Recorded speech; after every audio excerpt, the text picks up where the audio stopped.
Sveiki, draugai! Šiandien vlogas S90 numeris 2. Tai pradėsime patį projektą, paskelbsime nugalėtojus mano konkursiuko. Tai laimės kažkas šiandien vieną iš šitų dviejų testeriukų, kuriuos naudoju projektam savo kolonėlių tobulinimo ir stiprintuvų restauravimo.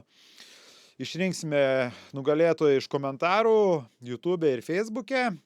Toliau pakalbėsime apie patį projektą, apie garsiakalbius, kuriuos planuoju naudoti. Noriu pasitarti su jumis, labai įdomi jūsų nuomonė.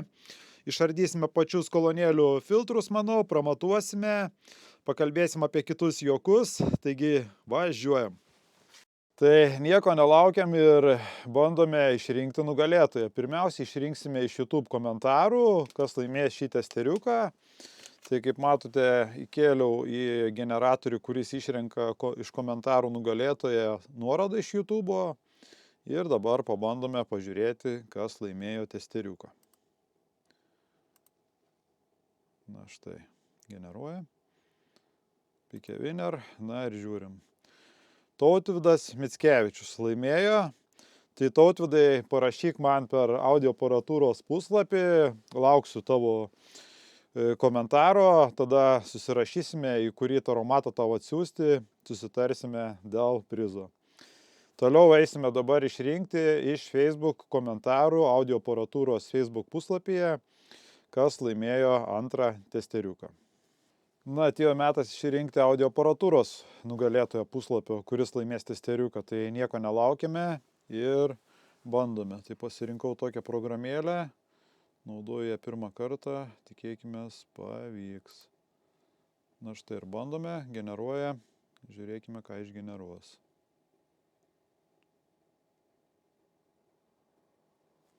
Dar vis kažką daro.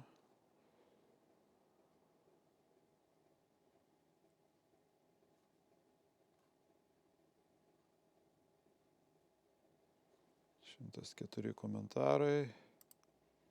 Na ir štai, žiūrime, kas laimės. Aurimas Valiskis. Na, atsiprašau, jeigu neteisingai ištariau vardą, pavardę. Tai Aurimai, tu laimėjai mano steiktą prizą. Susisiek su manimi per audio aparatūrą, parašyk, suderinsime, kaip aš tau jį išsiųsiu. Na, tai einame tęsti S90 darbus. Nugalėtojus išaiškinom, tai einam prie pačios 90 projekto. Tai pakalbėkime apie garsiakalbius. Tai štai originalūs S90 vidutinio dažnio garsiakalbiai. Pavargę, užsiklinėję, sudegę, tai tikrai jų nenaudosiu. Galėčiau rasti, aišku, originalius, bet nupirkti nebrangiai. Bet manau, kad geriau šiuolaikinius modernius kito gamintojo paieškosime. Tuoj pasidalinsiu apie garsiakalbius ir ką planuoju dėti į šias kolonėles. Tai vidutinio dažnio tokie buvo originaliai, aukšto dažniai buvo kiek geresni.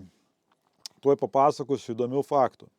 Kadangi šios kolonėlės yra su auksinėmis raidėmis, tai jos buvo retesnės ir iš gerai skambančių. Šis būtent modelis su auksinėmis raidėmis, kiek rašė aparatūros fanų, ne iš vieno žmogaus tai girdėjau, kad būtent šios buvo neblogai skambančios. Ir aukštadažnis būdavo šilkinis šių kolonėlių. Na, visi garsiakalbiai yra sudegę, išskyrus žemadažnį, tai žemadažnius naudosiu ir manau modifikuosime pakabas, nes po praeito mano video daug kas rašė, kad norėtų pamatyti rezultatą su perloninėmis, tai atliksime matavimus. Sutvarkysiu dabar pačius garsiakalbius ir išbandysime su originaliomis gumomis, o paskiau pakeisim į perloninės ir padarysime, manau, matavimus, palyginsime, kaip skiriasi patys matavimai ir parodymai.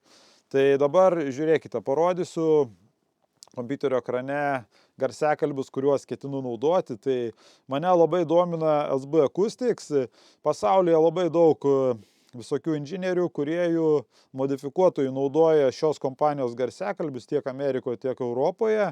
Tai keletas modelių, apie kuriuos galvoju. Mąstau naudoti medžiaginius arba šilkinius. Čia kelios nuotraukėlės, nebūtinai šio modelio. Į šias kolonėlės tikrai nežadu dėti garsiakalbių po 10 eurų, nes jeigu darau projektą, tai reikia padaryti bent vidutinio lygio, sudėti komponentus. Tikrai neketinu dėti pačių pigiausių ir pačių prasčiausių. Dėsiu Galvoju apie SB Acoustics todėl, kad jų komponentai gerai matuojasi, geri parametrai ir kaina tikrai nėra didelė. Toliau mąstau vidutiniam dažniam. Galvoju, esu girdėjęs, kad S90 deda Vizaton, tai irgi kelis variantus Vizaton apžiūrėjau garsiakalbių. Beima irgi toks kaip ir variantas, galvoju, irgi už 50 eurų garsiakalbį galima nupirkti. Ir Vizaton aukštadažniai. Tai tokie mano pasvarstymai. Jūs pasidalinkit savo pastebėjimais, gal esat kažkas modifikavę, gal esat perdarę, restauravęs 90 ar šiaip matę, tai tikrai galit parašyti komentarus, numesti nuorodą. Labai laukiu visą laiką jūsų komentarų ir stengiuosi juos atsakyti. Dabar einam ardyti pačių dėžių, išimsim filtrus, pramatuosim kondensatorius, pažiūrėsim kitus komponentus, aptarsime toliau projekto eigą. Tai tokie tolimesni mūsų darbai. Pakalbėkime apie šio video rėmėją. Tai Delamoro, siuntų ir krovinių gabenimo kompanija Lietuvoje, kurios paslaugomis aš pats naudojuosi, nupirkęs stiprintuvą ar kolonėlės, dažnai man parveža, ką reikia. Tai jeigu jums reikia kažką pavėžėti, kreipkitės.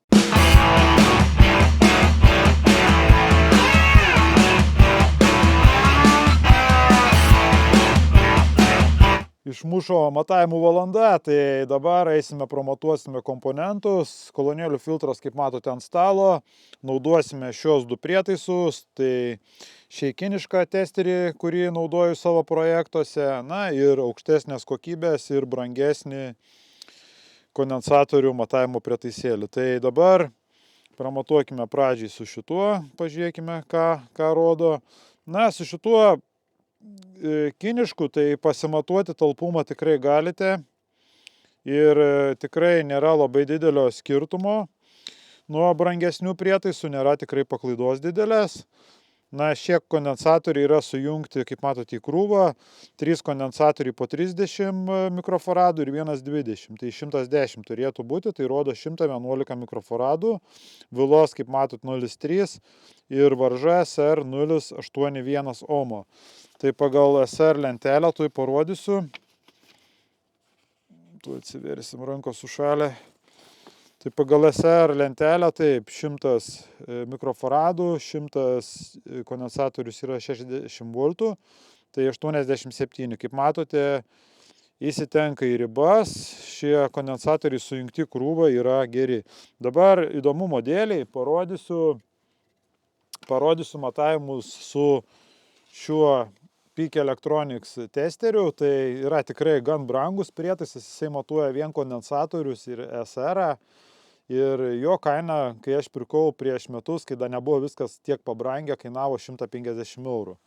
Tai dabar įdomumo dėlei jums parodysiu, kaip skiriasi nuo šio kiniško prietaiso.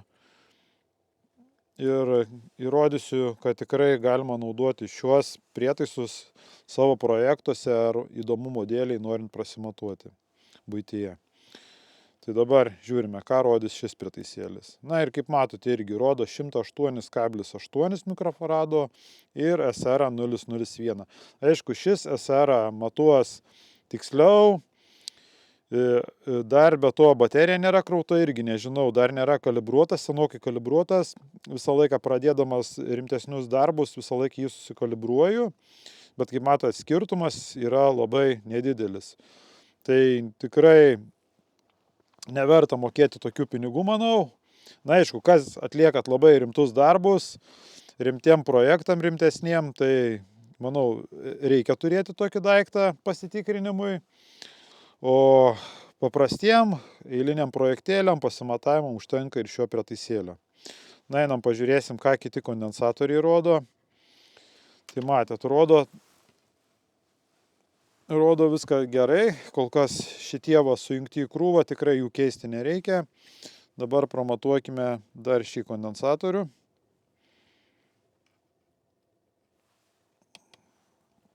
Pažiūrėkim, ką rodys.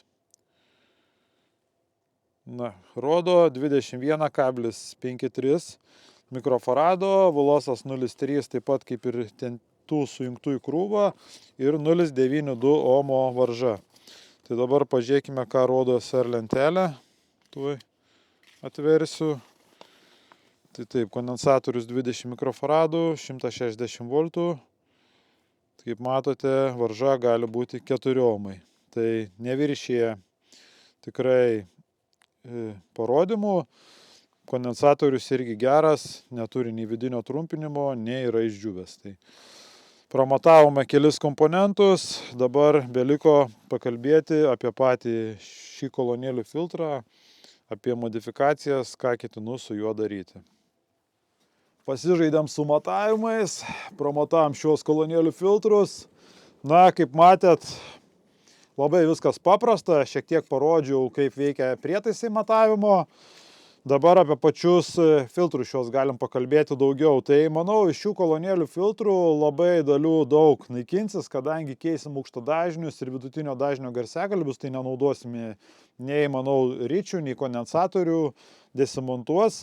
Ir kitoje dalyje, manau, kad eisime su žemadažnio filtro dalimi, atliksime matavimus, ką atkuria pats žemadažnis, pramatuosime jo dažninę ir tada bandysime keisti, manau, gumas į perloninės pakabas ir tada vėl atliksime matavimus. Tikėkime, kad garsiakalbių keisti nereiks, nes jeigu taip atsitiktų, tai kas beliktų iš šių kolonėlių? Liktų tik dėžės. O aš norėčiau, kad palikti nors vienus garsiakalbius originalius arba perdarytus. Mano toks yra planas. Na, su šiais filtrais, kaip ir minėjau, kad sumontuoti ant metalinės lentelės, tai tikrai, jeigu paliksiu žemadažnio sekciją, tai viskas bus daroma ant tekstolito arba medinės lentelės, o aukštadažnio ir vidutinio dažnio garsiakalbių filtrai bus gaminami pagal garsiakalbio charakteristikas, matavimus. Tai laukia tikrai daug darbo ir manau, kad daug serijų šio projekto, nes žadu į jį pažiūrėti gan rimtai. Na, tikėkime, mano entuziazmas neužges. Ačiū, kad palaikote. Labai surinkom nemažai tikrai pinigų, tai dėl to projektas įgauna pagreitį.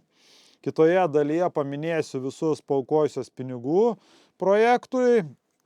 Nepamirškite parašyti komentarą, nes tikrai man tai yra labai svarbu. Pasidalinkit savo pastebėjimais, ar patiko video, ar nepatiko. Na ir susitiksime kitose video. Iki.